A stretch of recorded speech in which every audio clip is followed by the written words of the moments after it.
할렐루야.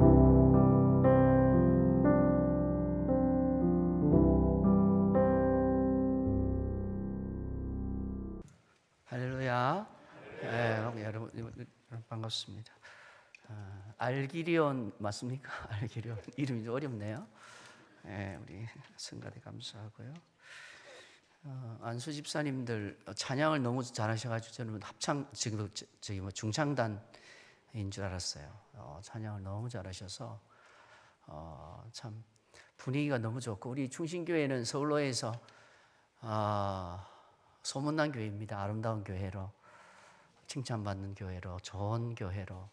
그래서 여기서 행사도 많이 하고 저도 여러 번 왔었고, 그렇게 해서 올 때마다 참 좋은 이미지 또 좋은 인상을 가지고, 저 그런 생각을 했어요. 새 가족이 왔을 때, 새로운 사람이 왔을 때에 굉장히 편안하게 잘 적응할 수 있겠다. 또 문턱도 낮고 이렇게 참 이렇게 부드러운 마음으로 잘 적응할 수 있겠다, 그런 생각을 했습니다.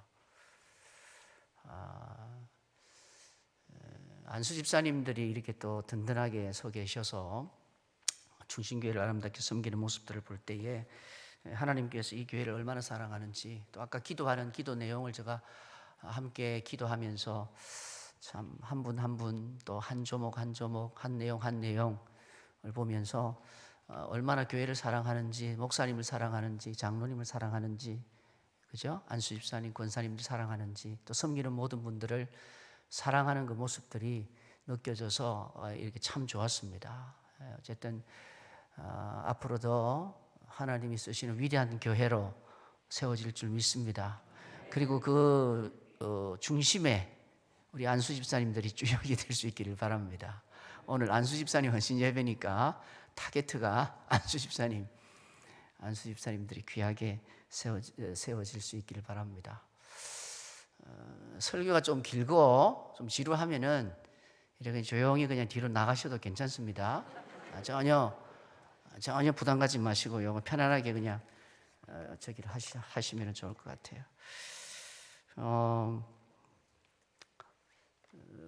얼마 전에 한 2주 됐나요? 한 주 됐나요?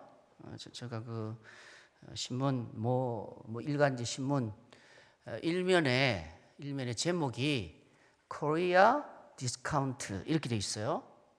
몰랐어요. 저는 뭐 그런 경제 용어를 잘 모르니까. 우리 안수 집사님들은 아마 뭐 직장생활 하시면서 사업하시면서 그 내용을 잘 아실 거예요. 코리아 디스카운트. 디스카운트는 아는데 그 앞에 코리아가 붙어 있어요. 그러니까 한국이 할인되는 거예요. 그죠? 그대로 직역하면 한국이 할인된다. 우리 주부님들은 할인한다 그러면 참 좋죠. 시장이나 마켓이나 할인하면 뭐 할인하는 데 가서 막 물건 사려고 그러고 모이 그러는데, 저는 그걸 보면서 별로 그렇게 이미지가, 느낌이, 뉘앙스가 그렇게 안 좋았어요. 그 일면 탑 기사가 그래요. 그리고 그 상황이 점점 더 심화되고 있다. 코리아 디스카운트가 점점 더 심화되고 있다. 그래서 제가 잘 몰라서 네이버에 검색을 해보니까 이게 경제 용어더라고요. 일반적으로 많이 사용하는 경제 용어고, 쉽게 말하면 저평가되는 것이죠. 한국이 원래의 가치보다도 저평가되는 거예요. 저는 목사니까 코리아 대신에 거기 교회가 들어가면 어떻게 될까? 교회가 디스카운트 되고, 그죠? 한국 교회가 디스카운트 되고, 성도가 디스카운트 되고, 그렇게 되면 어떻게 될까? 그래서 경제뿐만이 아니고 한국 교회 위기 이런 것들을 좀 잠깐이나마 좀 생각을 해봤습니다. 그래서 교회가 위기가 찾아오면 결국은 하나님이 저평가되는 거 아니겠어요? 그죠? 우리 성도들이 저평가되면 세상으로부터 우리 교회가 디스카운트 되고 성도들이 디스카운트 되면 결국은 하나님이 디스카운트 된단 말이죠. 물론 하나님은 디스카운트 될 이유가 없으시죠. 그러나 세상 사람들이 볼 때에 하나님을 그렇게 가볍게 또 할인되어서 생각하지 않을까, 그런 모습들을 보면서 우리가 포스트 코로나 이후에 지금 여러 가지 경제적인 어려움, 또 여러 정치적인 혼란, 힘든 상황들을 지금 경험하고 있는데, 이런 시대적인 상황 가운데서 우리 교회가 또 우리 헌신자들이 오늘 특별히 안수집사 헌신 예배인데 우리 충신교회를 섬기는 충신교회를 사랑하고 헌신하는 우리 안수집사님 여러분들이 이 점점 더 디스카운트 되는 이런 어려운 상황들을 다시 높여야 되겠죠. 디스카운트 되지 않도록. 그죠? 높여야 되겠죠. 하이엔드. 하이엔드 아세요? 그죠? 뭐 저도 하이엔드 잘 모르는데 어쨌든 최고급 물건, 여러분들 좋아하시는 명품, 그다음 고기로 말하면 최상급의 고기, 하이엔드.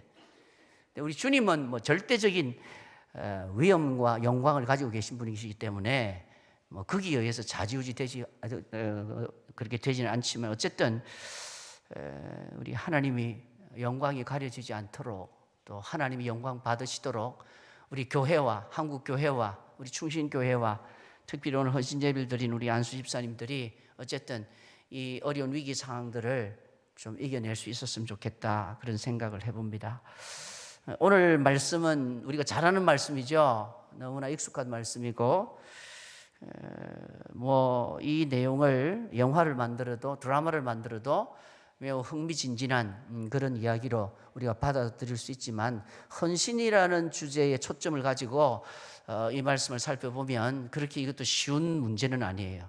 그러니까 우리가 잘 아는 내용이 있죠. 다윗과 골리앗 뭐 이런 얘기들, 그죠? 어릴 때부터 주일학교 시절부터 교회학교 시절부터 들어온 이야기들, 그런 이야기들이 쉬운 얘기 같지만 그 이야기들을 내 삶 속에서 적용하기는 굉장히 어렵습니다. 굉장히 어렵습니다. 오늘 오전에도 다윗 얘기도 하고 다니엘 이야기도 하고 설교 말씀 그렇게 전했는데 성도들이 다 알고 있어요. 내용은 다 알아요. 중요한 건 뭐죠? 그 말씀을 어떻게 내 삶 속에서 큐티할 거냐 이거죠. 큐티하는 게 어려워요. 큐티가 어려워요. 큐티가 어떻게 적용할 것인가? 어떻게 묵상할 것인가? 라합의 헌신이 나와 무슨 상관이 있나? 그죠? 라합이 헌신했는데 그 헌신이 나와 무슨 상관이 있을까? 이런 것들을 우리가 한번 고민해 보고 세상이 아무리 어렵고 힘들어도 우리가 적어도 하나님의 영광을 깎아내리는, 그죠? 주님의 존귀함을 디스카운트하게 만드는 그런 일은 없어야 되지 않을까. 헌신이라는 것이 물론 일을 많이 한다, 이것도 물론 중요합니다. 일을 많이 한다 도 중요하지만 본질적인 부분들, 그죠? 본질적인 부분, 핵심적인 부분들. 그래서 오늘 이 과정들을 제가 쭉 좀 설명을 드리고 잘 아는 말씀이지만 아시는 분들은 다시 또 리바이벌해서 듣는다 생각하시고 그래서 이런 과정을 거쳐서 결국 이런 결과가 나오는구나 하는 것들을 여러분들 좀 이해를 해 주셨으면 좋겠습니다. 오늘 이야기는 스파이 스토리죠. 그죠? 정탐 이야기죠. 정탐꾼 이야기, 정탐 이야기. 정탐 이야기 하면 사실은 이것보다는 우리가 더 잘 아는 정탐꾼 이야기가 있습니다. 무슨 이야기죠? 우리가 잘 아는 이야기, 스토리가 있죠. 이스라엘 백성들이, 그죠? 소위 말하는 이스라엘 백성들이 출애굽해서 가데스 바네라는 곳에서 12정탐꾼을 보냅니다. 12명의 정탐꾼을 보내는 사건. 이 사건을 여러분들이 더 잘 기억을 하실 거예요. 그러니까 이 두 개의 사건, 두 개를 잘 비교해 보시면 재밌습니다. 그러니까 12정탐꾼 이야기, 이거 모세, 그죠? 모세 시대. 모세가 리더십을 가지고 이스라엘을 이끌었던 시대의 정탐꾼 이야기와 지금 오늘 본문은 누구예요? 여호수아예요. 그죠? 여호수아. 광야 시대와 정복 시대. 광야 시대와 정복 시대에 있었던 두 개의 정탐꾼 이야기를 두 개를 딱 비교해서 여러분들 보시면 좀 더 성경을 좀 흥미롭게 살펴볼 수가 있습니다. 신명기 1장 28절 말씀 혹시 화면에 준비됐습니까? 신명기 1장 28절 모니터에는 안 나오나요? 그래요? 신명기 1장 28절 말씀을 제가 한번 읽어보겠습니다. 화면 나오면 좋은데 제가 이거 쭉 저기 나왔어요? 모니터에만 안 나오는구나. 그래요. 같이 한번 읽겠습니다. 밑에 보이죠? 왜 모니터 안 나오죠? 이상하다. 같이 읽겠습니다. 시작. 우리가 어디로 가랴? 우리의 형제들이 우리를 낙심하게 말하기를 그 백성은 우리보다 장대하며 그 성읍들은 크고 성곽은 하늘에 닿았으며 우리가 또 거기서 안악 자손을 보았노라 하는도다. 자, 여기서 우리가 주목해야 될 내용은 우리의 형제들이 우리를 낙심하게 했다 그러죠. 메뚜기 콤플렉스라 그럽니다. 메뚜기 콤플렉스 들어보셨죠? 메뚜기 콤플렉스. 메뚜기 콤플렉스. 낙심케 하다. 하여튼 여호수아 갈렙 빼고 그 10명은 그냥 완전히 녹다운 된 거예요. 낙심하다는 원어를 찾아보니까 마음이 녹았다. 얼마나 무섭고 얼마나 두렵고 얼마나 부들부들 떨었으면. 여러분 어떻게 지금 상황이 두려우세요? 지금 우리가 겪고 있는 소위 말하는 글로벌 위기, 지진도 일어나고 전쟁도 일어나고 경제적인 어려움도 있고 정치적인 혼란 갈등 뭐 이런 것들 여러 가지 안 좋은 이야기들 이런 거 들으면서 어떻습니까? 마음이 좀 힘들죠. 10명의 정탐구도 지금 가나안 땅에 갔어요. 그걸 보고는 그 장대한 사람들을 보고는 땅은 좋긴 좋아. 땅은 좋은데 그 땅을 차지하고 있는 사람들이 너무 거인들이고 너무 장대하니까 우리는 메뚜기 같습니다. 그 소식을 듣고는 난리가 난 거예요. 그래서 그 소위 말하는 가데스 바네아 사건, 이 12정탐꾼 사건은 굉장히 중요한 사건입니다. 그 지명도 여러분들이 외우고 계셔야 되고요. 12정탐꾼 사건, 이 사건도 여러분 기억하고 계셔야 돼요. 어쨌든 굉장히 낙심하고 마음이 녹은 사건이 그 사건입니다. 그런데 오늘 본문 여호수아 2장 24절을 한번 띄워주세요. 24절 말씀. 성경이 있으시면 성경 그대로 보셔도 되고요. 24절 말씀을 같이 한번 더 읽겠습니다. 시작. 또 여호수아에게 이르되 진실로 여호와께서 그 온 땅을 우리 손에 주셨으므로 그 땅의 모든 주민이 우리 앞에서 간담이 녹더이다. 이번에 누가 녹았어요? 적들이 녹은 거예요. 정반대죠. 모세 시대 12정탐꾼 스토리는 이스라엘 백성들이 간담이 녹아가 두렵고 떨고, 여호수아 시대의 이 두 정탐꾼은 오히려 적들이 원수들이 간담이 녹았다. 간담이 녹았다. 그래서 로우 핑크라는 신학자 이름을 했습니다. 신명기의 스파이 이야기는 신명기 12정탐꾼 이스라엘의 마음이 녹는 반면에 여호수아 스파이 이야기는 적들의 간담이 녹는 모습을 그리고 있다.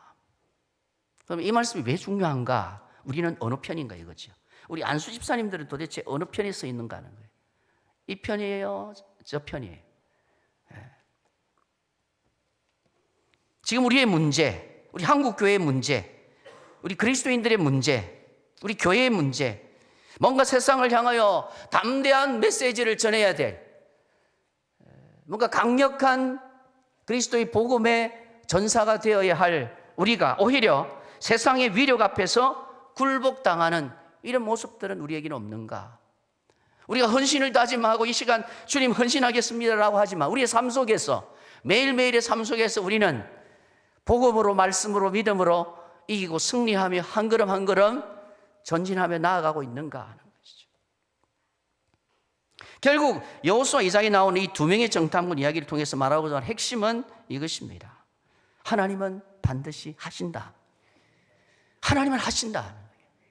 하나님은 반드시 약속을 이루신다는 거예요. 벌써 이미 하나님은요, 요단강을 건너서 이스라엘 백성들이 지금 모압 평지에서, 그죠? 모압 평지에서 신명기를 듣죠. 신명기, 그죠? 제 신자입니다. 새로 신자 아니고 제 신신이에요. 출애굽 2세대가 모압 평지에서 설교를 듣고 요단강을 건너가는데, 요단강을 건넌 이후에 하나님께서는 이미 정지 작업을 다 해놓으셨어요.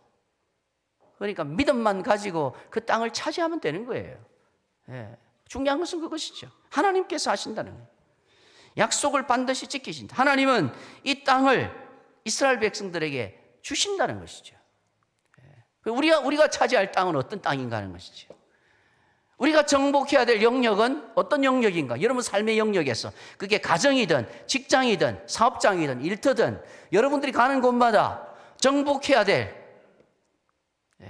하나님이 우리를 통하여서 성취하실 일들은 어떤 일인가? 어떤 일인가? 그래서 전쟁에 능하신 하나님이 이 땅을 이미 우리에게 주셨다는 믿음과 확신을 더 강화시켜주고 있는 스토리가 바로 오늘 본문의 이 스토리입니다. 가나안인들은 겁에 질렸다. 그죠? 겁에 질렸다. 여러분, 세상이 대단해 보이지만 세상이 대단해 보이죠, 여러분. 대단해 보입니다. 세상의 권력이 대단해 보이고 세상에 잘 나가는 사람들이 대단해 보이고 그렇지만 사실은 성경적으로 비유하자면 골리앗에 불과합니다. 골리앗 대단하지만 다윗 앞에서 쓰러지잖아요. 그렇죠? 쓰러집니다. 다윗 앞에서 쓰러집니다. 그러니까 우리는 사실은 보이지 않는 그런 엄청난 그런 맨파워를 가지고 있습니다. 하나님께서 주시는 그런 맨파워를 가지고 있어요. 우리가 그것을 활용하지 못하는 것이죠. 그러니까 헌신 예배는 뭐냐? 헌신한다는 것은 무엇일까? 하나님이 주신 그런 엄청난 잠재력을 나의 삶 속에서 또는 교회 사역 가운데서 발휘하는 것이지요. 나타내는 것이지요. 그 준비되지 않으면 안 됩니다. 준비되지 않으면 안 됩니다. 사실은 정탐꾼을 보냈다. 이게 무슨 전략적이고, 그죠? 전술적인, 정말 전쟁이 필요한 실질적인 정보를 얻기 위해서 보낸 것이 아니라, 뭐 군사력이 어떻고 지형이 어떻고 이런 것을 알기 위해서 보낸 것이 아니라, 한 여인의 고백을 통하여, 한 여인, 라합이라는 한 여인의 고백을 통하여 가나안인들이 갖고 있는 심리적인 상태, 낙심하고 좌절하고 절망하고 두려움에 떨고 있는 그런 모습을 보고 온 거예요. 보고 온 거예요. 우리 하나님께서, 우리 주님께서 특별히 우리 헌신 예배 드리는 안수 집사님들에게 이런 확신과 믿음을 좀 강화시켜 주셨으면 좋겠어요. 하나님이 함께 하시면 나는 할 수 있다. 여러분들 맡고 있는 어떤 장애물도 사역도 마찬가지, 여러분 삶도 마찬가지예요. 마찬가지예요. 하나님께서 그런 담대한 마음을 주셨으면 좋겠어요. 가나안 땅은 하나님이 주신 선물입니다. 그래서 약속의 땅이라고 얘기합니다. 그렇죠? 약속의 땅. 내 힘으로, 내 공로로, 내 능력으로 얻을 수 있는 땅이 아니에요. 전혀 성격이 그런 성격의 땅이 아닙니다. 선물로서 이 땅을 부각시키고 있는 거예요. 선물로서 이 땅. 그래서 하나님께서 아까 제가 말씀드린 대로 이미 이 땅을 정복하도록 사전 정지 작업을 다 해놓은 것입니다. 정복에 대한 확신. 오늘 우리가 특별히 주목해야 될 한 인물은 라합이라는 여인입니다. 라합. 많이 들어보셨을 거예요. 라합. 이 라합이 대단한 여인입니다. 비록 그 당시에 별로 주목받지 못한 여인이지만 여러분 마태복음 1장을 보십시오. 살몬은 라합에게서, 그리고 예수님의 족보에 나옵니다. 마태복음 1장에 나와요. 예수님의 족보에 나올 정도의 위대한 여인이 바로 오늘 본문에 우리가 읽고 있는 라합이라니까요. 라합. 하나님께서 여호수아를 통해서 이 두 명의 정탐꾼을 가나안에 보낸 목적은 단순히 정보만 수집하기 위함이 아니라 라합이라는 이 한 여인을 구원하기 위함이다. 한 신학자는 이렇게 표현하고 있습니다. 즉 구원의 메시지가 이 속에 담겨 있는 것입니다. 마치 요한복음 4장에 예수님이 그 사마리아 여인을 구원하시기 위해서 굳이 사마리아로 가시잖아요. 그냥 바로 갈릴리 위로 바로 다이렉트로 가시면 되는데 굳이 예루살렘에서 사마리아를 거쳐서 가신대. 사마리아에 왜 가셨느냐? 그 수가성 여인, 한 여인을 회심시키고 구원시키기 위해서.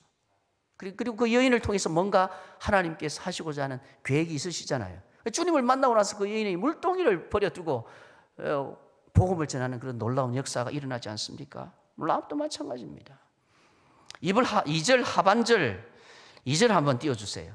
2절에 보시면 이런 말씀 나옵니다. 라합이라는 기생의 집에 들어가 거기서 유숙하더니. 숙박했다는 거예요. 숙박. 이 두 명의 정탐꾼이 라합의 집에 들어갑니다. 하필이면 라합의 집에 들어갑니다. 이게 우연일까요? 아닙니다. 우연이 아닙니다.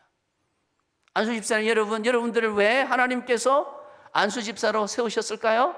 우리 권사님들 왜 세우셨을까요? 하나님의 뜻과 계획과 섭리가 반드시 있습니다. 여호수아라는 책은 정복의 이야기고 전쟁의 이야기입니다. 죄악으로 가득 찬 가나안 땅을 심판하는 이야기입니다. 그러니까 이스라엘 백성들이 이 땅을 정복하면서 그 땅을 바로 심판하는 거예요. 심판하는 거예요. 가혹하고 피비린내 나는 이 심판의 땅, 가나안 땅에서 기생이라는 한 여인을 구원해 내시는 하나님의 자비와 사랑의 이야기를 그리는 놀라운 이야기입니다. 이렇게 말씀드릴 수 있어요. 심판이라는 그림의 액자 속에 또 하나의 구원이라는 그림의 액자가 그 속에 삽입되어져 있는 거예요. 이것은요, 하나님만이 그려낼 수 있는 작품이에요. 기가 막힌 작품입니다. 그리고 성경에서 가장 위대한 대표적인 작품이 바로 십자가입니다. 십자가는 심판과 구원을 동시에 그려내고 있는, 이 두 개를 어떻게 동시에 여러분 그릴 수 있겠어요? 저는 미술을 잘 모르지만 심판과 구원을 동시에 그려낼 수 있는 인류 역사상 최고의 작품이 바로 십자가 사건입니다. 오늘 본문의 라합 이야기도 마찬가지예요. 그래서 이 라합 이야기는 매우 복음적인 사건이다. 복음이 뭐죠? 예수 그리스도 십자가거든요. 우리는 구약을 읽으면서도 끊임없이 복음이 뭔지를 찾아낼 수 있어야 돼요. 복음이 뭐냐 도대체? 구약의 메시지에서 복음이 뭐냐? 이 라합 이야기 속에서 복음을 이끌어낸다는 것이죠. 복음. 오늘 이 복음적인 사건을 통해서, 이 과정을 통해서 오늘 헌신 예배를 드리는 특별히 우리 안수 집사님들 이 과정을 한번 쭉 한번 스크린 해 보셨으면 좋겠어요. 쭉 한번 보셨으면 좋겠어요. 그냥 단순히 열심히 하면 되지 그게 그렇게 되는 게 아닙니다. 절대 그렇게 되는 게 아닙니다. 반드시 이런 과정이 필요합니다. 이런 프로세스가 있어야 하나님이 원하시는 사역을 할 수 있어요. 하나님이 기뻐하시는 사역. 내가 기뻐하는 기쁜 거지만 결과적으로 하나님이 기뻐하셔야 되거든요. 그래서 교회에서 일어나는 여러 가지 일들 가운데 하나님이 기뻐하시는 일들을 어떻게 감당해낼 수 있을까? 첫 번째 과정은 믿음입니다. 믿음입니다. 라합이 정탐꾼들을 숨겨주고 밤에 그들과 대화를 나눕니다.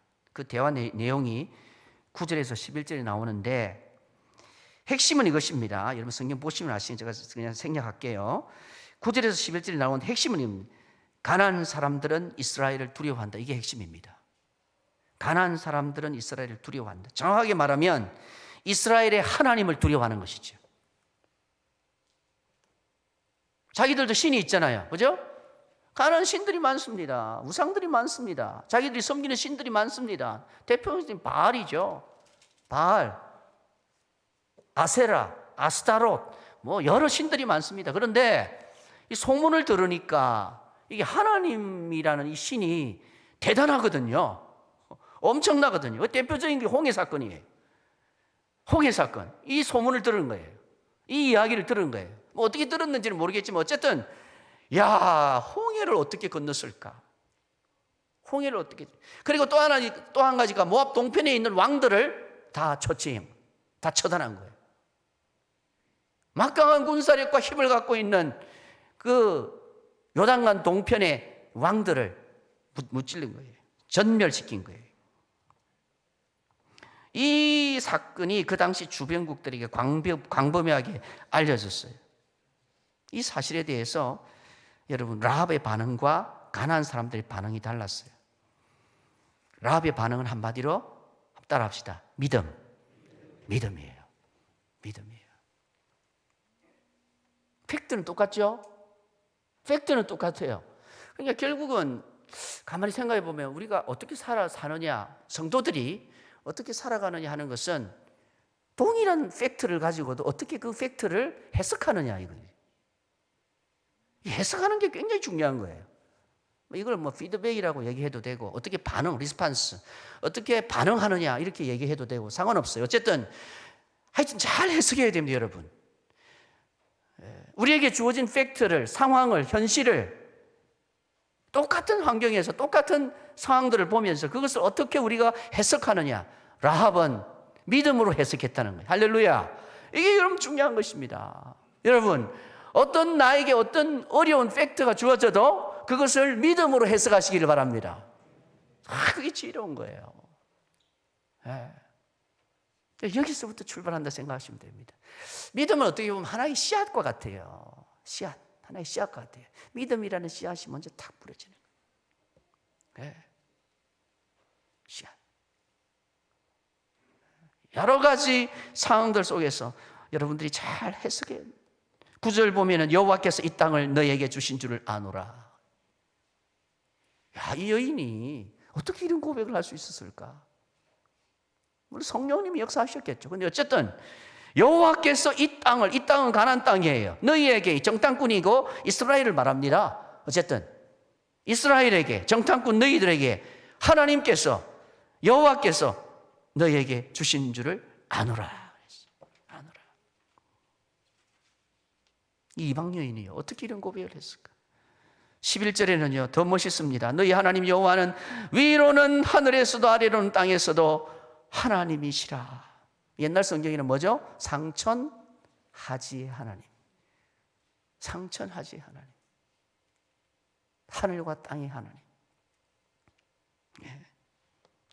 자, 이런 멋있는 고백을 주님이 얼마나 이 고백을 기뻐하셨을까요? 여러분 한번 상상해 보시기 바랍니다. 우리는 이런 고백을 할 수 있어요? 이 지금 긴박한 상황 속에서. 예? 이 상황이 지금 굉장히 긴박합니다. 상황 자체가 굉장히 긴박합니다. 예, 쉬운 상황이 아니에요. 라합은 그 사건들을 듣고 하나님을 인정하고 신뢰합니다. 이스라엘은 반드시 승리할 것이라고 확신합니다. 여러분 삶 속에서 특히 위기가 찾아오고 불안하고 공포가 엄습할 때에 하나님을 신뢰하는 것 쉬운 일 아닙니다. 언제나 우리는 하나님의 편에 서 있어야 합니다. 그게 제일 안전합니다. 하나님의 편에 서 있어요. 하나님의 편에 서 있는 것이 참 어렵습니다. 믿어야 서 있죠. 믿어야 서 있죠. 여러분 뭔가 믿는 구석이 있어야 그 옆에 서 있는 거예요. 믿지 못하면 그 옆에 서 있지 않습니다. 여러분 돈을 맡겨도 믿는 사람한테 맡기죠. 믿을 수 있는 금융권에 맡기는 거예요. 부실한 금융권에 돈을 맡기는 사람이 있어요? 아무리 어리석은 사람이라고 믿을 수 없는 사람, 믿을 수 없는 곳에 돈을 맡기는 사람이 있습니까? 마찬가지예요. 그래서 믿음이 중요한 거예요. 하나님이 내 편이라는 사실, 그분은 전능하시고 창조주이시고 무엇이든지 하실 수 있는 전지전능하신 하나님이시고 약속하신 것은 반드시 지키시는 하나님이라는 사실을 내가 믿는 거예요. 실제적으로 내 삶 속에서 그냥 이론적으로가 아니라 그냥 피상적으로 믿는 것이 아니라 그래서 믿음은 우리에게 담대함을 줍니다. 담대함을 줍니다. 두 번째 주제는요 은혜입니다. 12절 한번 보세요. 12절 말씀 우리 같이 한번 읽겠습니다. 시작. 그러므로 이제 청하노니 내가 너희를 선대하였은즉 너희도 내 아버지의 집을 선대하도록 여호와로 내게 맹세하고 내게 증표를 내라. 여기 우리가 주목해야 할 단어는 선대입니다. 두 번째 주제는 은혜입니다. 은혜. 선대라는 말은 히브리어로 여러분 잘 아는 헤세드 들어보셨죠? 헤세드, 은혜입니다. 은혜입니다. 은혜. 헤세드의 정의는요 궁핍한 자에 대한 확실한 도움. 궁핍한 자에 대한 확실한 도움. 그래서 헌신을 하는 분들은, 헌신하고자 하는 분들은 반드시 뭐가 있어야 돼요? 은혜의식이 있어야 됩니다. 은혜의식. 내가 은혜 받은 자라는 의식을 갖고 있어야 돼요. 이거 없으면 안 됩니다. 라합은 적어도 이스라엘의 관점에서 볼 때는 궁핍한 자입니다. 그렇죠. 궁핍한 자입니다. 그녀는 이방인입니다. 이방인. 사도 바울이 이방인은 이스라엘 밖의 사람이라고 그랬어요. 약속의 언약들이 외인이라고 그랬어요. 세상에서는 소망도 없고 하나님도 없는 자라고 그랬어요. 이방인. 정말 개처럼 취급받은 사마리아 사람들도 마찬가지고 정말 초라한 사람들이죠. 이방인. 그 당시에, 지금 말하는 것이 아니라 그 당시에 이방인. 그녀는 아모리 족속입니다. 아모리 족속. 아유, 이 정말 악하고 부패한 민족이에요. 피가 그렇다는 얘기예요. 피가 혈통이. 그녀는 마지막으로 기생입니다. 도덕적으로 부도덕한 그죠? 사람입니다. 마치 이 좀 병행 구절인 것 같아요. 요한복음 4장에 나오는 그 사마리아 여인과 좀 비슷한 그런 느낌이 좀 있어요, 그죠? 랍과 수가성 여인, 뭔가 좀 비슷한 부분이 있습니다. 그녀는 이방인이고 아모리 족속이고 기생이었다. 안 좋은 거는 다 가지고 있어요. 안 좋은 거는. 우리 가운데서 우리 스스로 나는 안 좋은 것만 다 가지고 있다. 이렇게 스스로를 좀 이렇게 생각하시는 분들도 계실지 모르겠어요. 돈도 없고 배경도 없고 자랑할 것도 없고 내세울 것도 없고 뭐 이런 거죠. 하박국 말씀으로 하면 뭐죠? 외양간에 소도 없고 뭐 양도 없고 열매도 없고 뭐 그런 거죠. 없고 뭔가 결핍된 인생, 뭔가 부족한 인생, 뭔가 모자라는 인생. 프란시스 셰프가 이런 말을 합니다. 하나님께 이런 사람을 구원하는 것이 합당합니까? 아무리 사람이고 이방인이고 기생인 이 여인을 구원하는 것이 합당합니까? 그것은 합당하다라고 대답하면서 이렇게 말합니다. 라합은 우리보다 더 악하지 않다.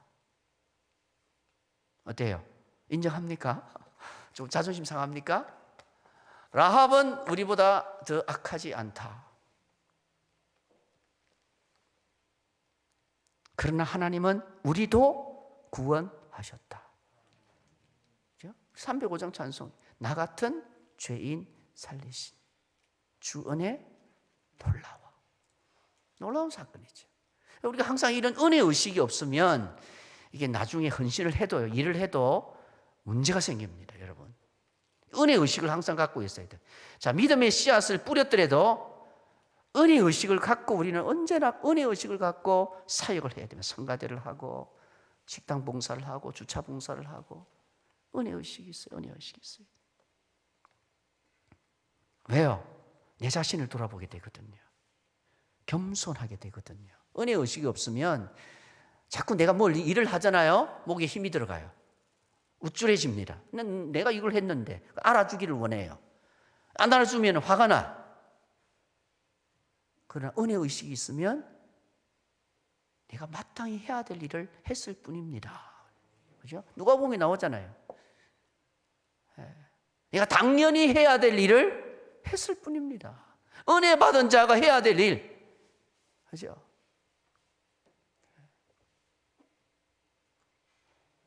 우리 구원받기 위해서 일하는 거 아니잖아요. 여러분, 구원받기 위해서 사역합니까? 아니에요. 구원을 받았기 때문에 일하는 것입니다. 은혜를 받았기 때문에 사역하는 거예요. 순서가 그렇습니다.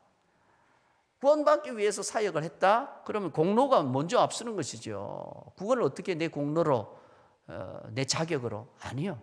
그럴 수 없습니다. 사도 바울이 이 부분은 분명하게 말하고 있습니다. 사도 바울의 신학의 두 기둥, 여러분들 너무 잘 아시잖아요. 우리 충신교회 이런 내용들은 너무 잘 아시니까. 하나는 절대 주권사상이에요. 주권사상 하나는. 한 기둥은 사도 바울의 신학의 첫 번째 기둥은 뭐냐? 그 신학을 바치고 있는 두 개의 기둥이 있는데 하나의 기둥은 주권사상입니다. 로마서 11장 마지막 절에 나오죠. 만물이 주에게서 나오고 주로 말미암고 주에게로 돌아감이라. 주권사상, 이 주권사상이에요. 또 하나가 뭔지 아세요? 은혜사상입니다. 사도 바울의 신학은 딱 이 두 개예요. 사실 핵심 모으고 그죠? 딱 핵심적으로 손에 딱 잡히는 두 개가 딱 두 개. 하나는 주권사상, 하나는 은혜사상이에요. 은혜사상. 나의 나된 것은 고린도전서 15장 10절에 나오죠. 나의 나된 것은 하나님의 은혜입니다. 하나님의 은혜가 그 다음 말씀이 중요해요. 하나님의 은혜가 헛되지 아니하여. 여러분, 우리는 하나님의 은혜를 받았으면서도 하나님의 은혜를 헛되게 만드는 경우가 너무 많아요. 헛되게 만드는 경우가 뭔지 아세요? 은혜 받고 아무것도 안 하는 거예요. 은혜 받았는데 은혜만 딱 챙기고 아무것도 안 하는 거예요. 헌신하지 않는 거예요. 그걸 우리가 이제 소위 말해서 값싼 은혜로 만들어버린. 하나님의 은혜가 얼마나 귀한 것인데. 독생자 예수 그리스도를 주시기까지 하나님이 주실 수 있는 최고의 희생을 통해서 우리에게 주신 선물, 은혜가 선물이잖아요. 그죠? 우리에게 주셨는데 그 은혜를 값싸게 만들어 버리는 거예요. 그러니까 내 목 챙기고 딱 끝내버리는 거. 그래서 바울이 나의 낳은 것은 하나님의 은혜인데 그 은혜가 헛되지 아니하여 내가 모든 사도들보다 더 수고했다. 이게 자랑하는 것이 아니라 내가 모든 사도들보다 더 수고했다. 15장 보면 나옵니다. 15장 10절에 나옵니다. 그런데 그것도 내가 한 것이 아니고 하나님께서 함께 해주셔서 내가 그 사역을 감당했다. 사도 바울의 그 사역 1차, 2차, 3차, 그 다음에 로마 전도, 로마까지, 그 다음에 또 스바나까지 가지고 스페인까지, 그죠? 그 사역의 루트를 여러분들이 쭉 보시면 정말 대단합니다. 그 에너지가 어디서 나왔을까 도대체? 물론 뭐 동력자들이 많았어요. 사도 바울을 도와준 동력자들도 많았지만 저는 끊임없이 하나님의 은혜가 그 마음속에서 계속해서 물밀듯이 그냥 밀려오는 거예요. 그러니까 그 은혜가 헌신하도록, 사역하도록, 일하도록 계속해서 드라이브 하는 거죠. 드라이브. 그죠? 이끌어가는 거예요.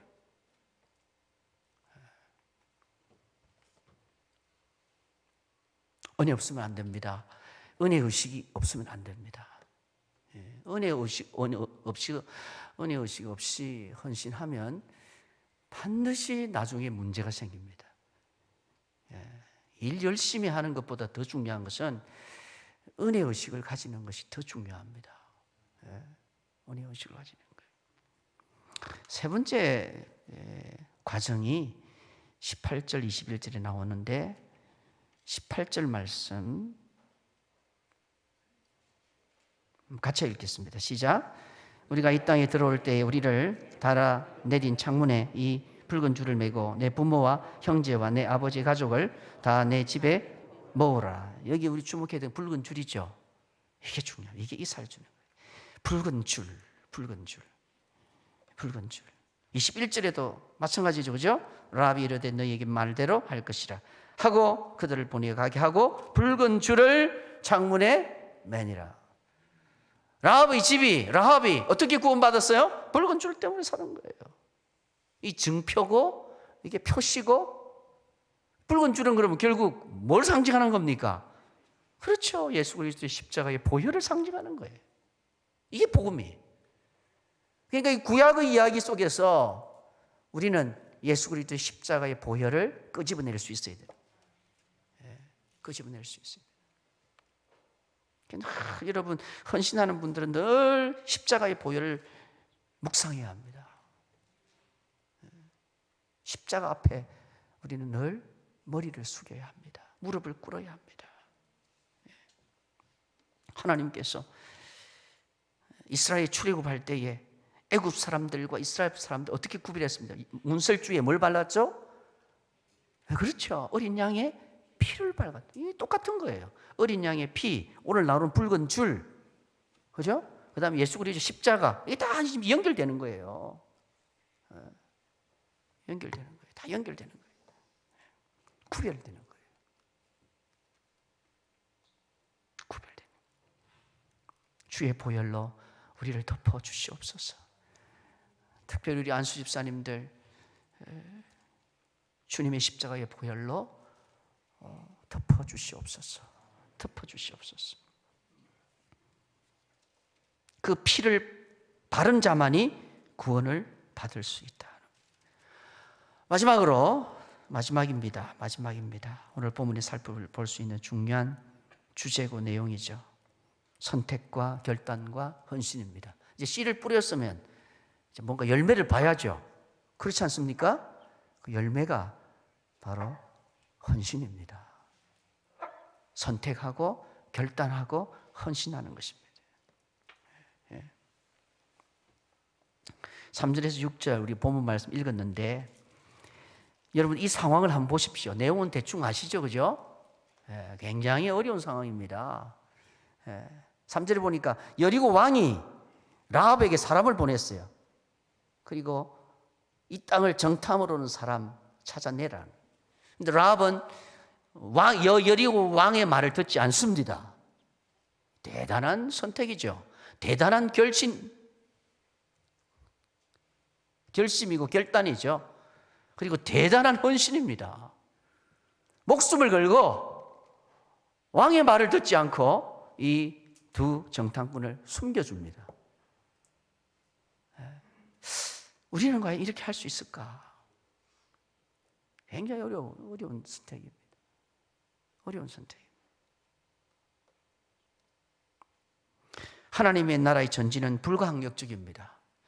그 무엇으로도 막을 수 없습니다. 교회는 계속적으로 부흥할 것이고 하나님 나라는 흥왕할 것입니다. 코로나, 전쟁, 지진 이런 것으로도 하나님의 교회의 전진을 막을 수 없습니다.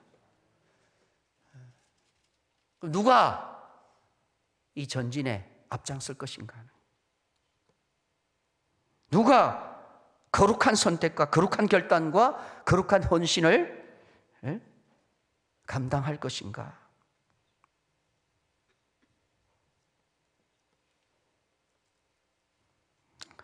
너무나 죄송한 이야기지만 헌신하기 위해서는 뭔가를 포기하는 것이 있어야 합니다. 이게 어렵죠. 이게 어렵습니다. 헌신하십시오. 헌신하십시오. 말은 쉬운데 내가 뭔가 헌신하려고 하면 다른 뭔가를 희생하고 포기해야 합니다. 그래서 어려운 거예요. 어렵습니다. 때로는 시간을 포기해야 되고요. 때로는 물질을 포기해야 되고요. 때로는 어떤 사람도 포기해야 됩니다. 우리 그냥 다 같이 포기하지 않고 다 같이 그냥 그죠? 좋은 게 좋은 거라고 같이 타협하지 않고 같이 타협하면서 같이 가면 얼마나 좋겠어요. 근데 그게 안 됩니다. 아까 구별됨이라고 얘기했잖아요. 이게 교집합이 있어야 되는데 아니요. 죄악된 세상과 구별됨으로 내가 뭔가 희생하고 헌신해야 될 부분이 있기 때문에 내 할 것 다 하고 세상의 것 다 누리면서 헌신한다? 죄송하지만 이것은 불가능합니다. 이 오후 예배 시간에, 이 시간에 집에 가서 편안히 쉬고 여러분 할 일 하고 얼마나 좋겠어요. 낮 예배만 드리고, 그죠? 코로나 충신교회는 그렇지 않겠지만 코로나 끝나고 났어요. 주중 예배가 힘들어져요. 수요 예배 안 나옵니다. 새벽 기도. 제가 놀란 게 뭐냐면 충신교회 전에 새벽에 모임이 있어가지고 임원이 모임이 있어가지고 그때 새벽에 6시, 새벽 6시인가 했는데 젊은 집사님들이 막 성경책을 들고 막 나오는 거예요. 나는 그 모습 보면서요 놀랐어요. 저는 집사님들이 얼마나 바쁠 텐데 피곤할 텐데 여러분 세상이 저는 세상 일을 해보지 않았지만은 얼마나 힘들겠어요. 여러분 평신도들이 힘듭니다. 저는 생각할 때 목회가 제일 쉬워. 목회가 제일 쉬워. 이 얘기를 해보면요 진짜 너무너무 힘든 거예요. 직장 있는 직장인대로 힘들고 사업하시는 분들 힘들고 목회는 그래도 목사는 그래도 목사님 하면서 그래도 다 챙겨주고 물론 또 좀 문제가 생기면 힘들겠지만 제가 생각할 때는 그래요. 목회 제일 쉬워. 목회 제일 쉬워요. 우리 평신도들이 진짜 힘든 것입니다. 주일날 또 쉬어야 되는데 좀 쉬지도 못하잖아요. 목사는 그래도 월요일날 쉬고 쉬잖아요. 안식년도 있고 쉬잖아요. 쉽니다. 그래서 참 어떨 때 보면 평신도가 참 힘들구나, 힘드시겠다. 그래서 아마도 하나님께서 더 크게 인정하시고 축복하실 것입니다. 하나님은 정확하신 분이거든요. 하나님의 계산은 정확합니다, 여러분. 정확합니다. 그걸 여러분 아셔야 돼요. 절대 공짜는 없습니다. 절대 공짜. 그리고 천국에 가면 틀림없이 놀라운 반전이 일어날 거예요. 아니 저 사람이 막 이런 얘기들이 막 천국 가면 막 이런 역전이 되고 말이죠. 목사가 저 끄트머리 앉아 있고 말이죠. 그죠? 평신도들 위대하죠. 저는 저기 제자 훈련하면서도 뭐 그런 얘기 하도 많이 들어가지고 평신도가 위대하다. 평신도가 위대하다. 근데 보니까 진짜 그래요. 여러분들 내내 일주일 내내 힘든데 주일 좀 쉬어야 되는데 또 쉬지 못하고 주일이 더 피곤해. 더 힘들어요. 사역하는 건 힘들죠. 하나님께서 위로해 주실 줄 믿습니다. 어쨌든 헌신은 여러분 저기가 아닙니다. 짜투리가 아닙니다. 이걸 아셔야 됩니다. 짜투리. 내 할 거 다 하고 내 누릴 거 다 누리고 내 쓸 거 다 쓰고 뭐 그게 시간이든 물질이든 뭐든 그리고 남는 거 가지고 헌신한다? 물론 그렇게라도 하는 것만 해도 감사하지만 그러나 하나님이 진짜 원하시는 것은 하나님은요 최고를 원하셔요. 하나님은 그런 욕심을 갖고 계셔요. 하나님은. 이거 어렵죠? 어떻게 할 거예요, 여러분? 어떻게 할 거예요? 하나님은 최고를 원해. 또 모든 것을 원하셔. 그래서 하나님께서 다윗을 그렇게 기뻐하신 것 같아요. 다윗을. 내 마음에 합한 자. 내가 이새의 아들 다윗을 만나니 사도행전 13장에 나오잖아요. 내 마음에 합한 자라. 그러니까 다윗은 하나님 앞에 최고를 드린 것 같아요. 성경에 보면 최고로 제일 좋은 것. 하나님께서 그렇게 기뻐하시는 거예요. 놀라운 사실은 하나님 나라에 들어온 가난한 사람이 여리고 왕이 아니라 기생 라합이라는 사실입니다. 마태복음 21장 31절에 예수님이 이렇게 말씀하십니다. 내가 진실로 너희에게 이르노니, 밑에 자막이 뜨죠? 마태복음 21장 31절. 내가 진실로 너희에게 이르노니 세리와 창기들이 너희보다 먼저 하나님 나라에 들어가리라. 여기 너희는 그 당시에 종교 기득권자들. 아마 그 당시 기득권자들은 이 사람들은 아마 그렇게 생각했을 거예요. 무슨 일이 있어도 이 사람들은 천국 간다. 서기관 바리새인들 이 사람들. 어떤 일이 있어도 천국 간다. 그런데요, 예수님은요, 세리와 창기들이 너희보다 먼저 하나님 나라에 들어가리라. 저는 라합 이야기의 정확하고 탁월한 해석이라고 생각해요. 우리 예수님이 그렇게 해석하신 거예요. 사랑하는 우리 안수 집사님, 충신교회 안수 집사님 여러분, 또 우리 성도님 여러분, 위기 시대를 우리가 지금 살아가고 있습니다. 또 어떻게 보면 교회가 저평가되고 디스카운트되는 이런 어려운 시대를 살아가고 있지만 여러분들이 헌신할 때에 이 위기를 극복할 줄 믿습니다. 또 우리 충신교회가 우리 서울 노예뿐만이 아니고 한국 교회에 정말 아름다운 교회, 소문난 교회. 저는 성경에 나오는 교회 중에서 데살로니가 교회를 저는 참 부러워하거든요. 바울도 데살로니가 교회를 참 좋아했어요. 믿음의 역사와 사랑의 수고와 소망의 인내, 그리고 그 지역에 아름다운 소문이 퍼진 교회. 제일 골치 아픈 교회가 고린도 교회였거든요. 참 피곤하고 골치 아픈 교회가 고린도 교회였는데 데살로니가 교회를 보면은 이 전서나 후서를 보면요, 얼마나 그 교회를 사도 바울이 칭찬하고 축복하고 감사하는지 몰라요. 그래서 우리 안수 집사님 여러분들을 통해서 이 충신교회가 서울로에뿐만이 아니고 한국에서 정말 아름답게 또 위대하게 쓰임받는 그런 복된 교회, 또 이 시대에 새로운 하나님의 역사를 만들어내는 그런 아름다운 공동체로 기름지고 향기롭고 복된 교회로 세워지는 데 있어서 주역이 되는 그런 우리 집사님들, 안수 집사님들, 우리 성도님들 다 되시기를 축복합니다. 기도하겠습니다. 하나님 아버지, 오늘 우리의 헌신이 우리 주님이 기뻐하시는 헌신이 되게 하시고 또 하나님 나라를 새롭게 세우는 그런 거룩한 열정으로 나타나게 하옵소서. 예수님의 이름으로 기도하옵나이다. 아멘.